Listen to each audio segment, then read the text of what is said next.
Let's talk about closing real estate inside of an LLC, a limited liability company. I'm going to do my best because I actually tried one attempt right before this that just started going on and on. And I don't want to ramble. I want to make sure I get you your answer, but also give you really good examples of why you should and shouldn't. So, first and foremost, an LLC, you may or may not know, it's an entity, right? It's separate from you. It's no longer you as an individual, it's its own freestanding thing over here, right? It's an entity that you can then close and put asset or close up, buy a home and put other assets in, and it's a business at that point. So why should you? So first and foremost, let's talk about why you should. This separate entity, when done correctly, and that's the emphasis we'll talk about later, that I'm stressing now, we'll talk about later, but when done correctly, it separates, it kind of puts up a wall or a division between your personal assets and then this company. So if something happens, you put a home inside of an LLC, somebody trips and falls and wants to sue you or sue the owner is this company. So in theory, what's at risk is only what's inside the company. So if the company has the home and maybe like 20 grand in its bank account, that's what's at risk, not your personal net worth. Because if they're done correctly, there's a wall that says you're not allowed to jump that wall and come over and get me as a person. You've got to stay within inside that LLC. And the reason why I keep stressing, the wall or done when done correctly, I had many CPAs tell me that if you don't do your bookkeeping correctly, you don't do your taxes correctly, if you do things that kind of like just pierce the veil, so to speak, then they can come get you. So let's talk about that. But the LLC, the nice part about it, in addition to the protection, that's why fundamentally I think people will say, I want an LLC. The other nice part is it just kind of keeps everything clean and separate from a tax standpoint. What expenses and what you do are for the property and what other expenses you do, whether for other businesses or other properties. So that's the other nice part is it kind of keeps it separate. Now, the downfall is that it is more expensive, right? Because now you have to file and pay a CPA another set of tax returns besides your personal tax returns. So you got to do another a set of tax returns for the LLC. It's also more expensive because most of the time when getting a home loan for it or getting a mortgage on that property, you're going to pay more in an interest rate than you would, or maybe in closing costs, it's a trade-off. You may pay more for the loan to be inside of the LLC than you might otherwise be able to do if you just went and put it in your personal name. Now, let me give you some backstory here. So those are the reasons, again, why you do an LLC, why maybe you wouldn't, but I think you should. And then the other question before I tell you my personal stories, the other thought would be like, do I buy investment properties and put them each one in their own LLC? You could. I think that might be a little excessive. I don't know that I personally did not do that. I don't necessarily recommend it as a professional. I think at some point you would, but if you're just buying one or two, I'm okay putting them in the one LLC. That's my personal and professional opinion. But if you were to say, I have 20, I might say, okay, let's go ahead and maybe get 4 LLCs, maybe put 5 properties in each one. And maybe the 5 properties you put, one at a high leverage mortgage, one low leveraged. And so you do a little structure.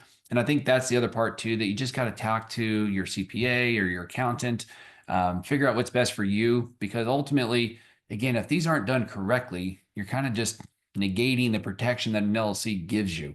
So again, I do recommend having multiple LLCs if and when you grow. I think again, it comes back to you. And then the other part I'll say is have proper insurance. So here's my story. I bought my first investment, my first home. It was a condo townhome. I bought it in 2003 and no, 2004, I beg your pardon. So 2004, and then my first investment property I bought might have been 04, 05. It is the same similar townhome condo in that same complex. And I rented it to my brother and a friend at the time. And then after a year, they moved out and it became a real rental property. And then I bought another, and it got to the point where Caroline and I had 16 single family rentals, long-term rentals that we did. And this was, again, from the 2004 time period. And then we ultimately sold, I think, our final one in 2022-ish, 2020, early 2023. We, after COVID, ready to tail end when things were really good, just for different reasons in our lives, we ended up selling that because it was 16 properties. Caroline managed them. It was a lot. The getting was good, right? It's the end of COVID. We had other things to do financially that we wanted to do. We were building a nice house. We started moving more to commercial stuff where it's less of the day-to-day grind for us.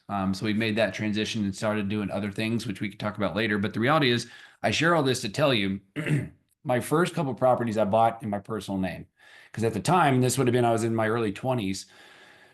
I got a better interest rate. And I quite honestly was just ignorant. I didn't know, right? I knew you should do the LLC, but man, it saved me the money for setting up an LLC and creating one, saved me the extra tax stuff. And it was just easier to do it in my personal name, better rate. And so I did that. And I did get proper insurance to make sure. And again, I didn't have the net worth that I was really concerned about. Like somebody wanted to sue me, good luck. So the first couple I did in my personal name. And after, you get a little wiser, smarter, and better educated, a little wisdom, right? Because that's experience. You learn from things and seeing other people. I did start then buying, and I put those inside of an LLC. And I started doing, better bookkeeping and doing it the right way with the help of an accountant and bookkeeper. And so we started doing it that way. And it got to the point to where even though I had, we had insurance on all the houses, right? Property, the normal PNC stuff. We then took out a big umbrella policy that covered those things. So if somebody slips and falls and they sue that LLC, now let's say they have 4 or 5 of them in there, that's exposure to all those things. So we made sure to carry proper insurance on those LLCs. It also helps, just so you know, from a like I said, an accounting, an organization, it just helps you, in my opinion, for the LLCs to do that. But again, it has to be done right.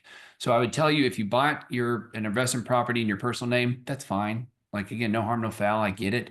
But eventually, long term, if you're going to be serious and the portfolio grows, I would absolutely consider doing it in LLC. Yes, it's more expensive.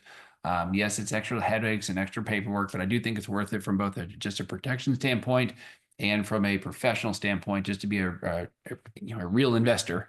Air quotes there, but to make sure that you're doing it right. So I hope that answers the questions of why you should do an LLC.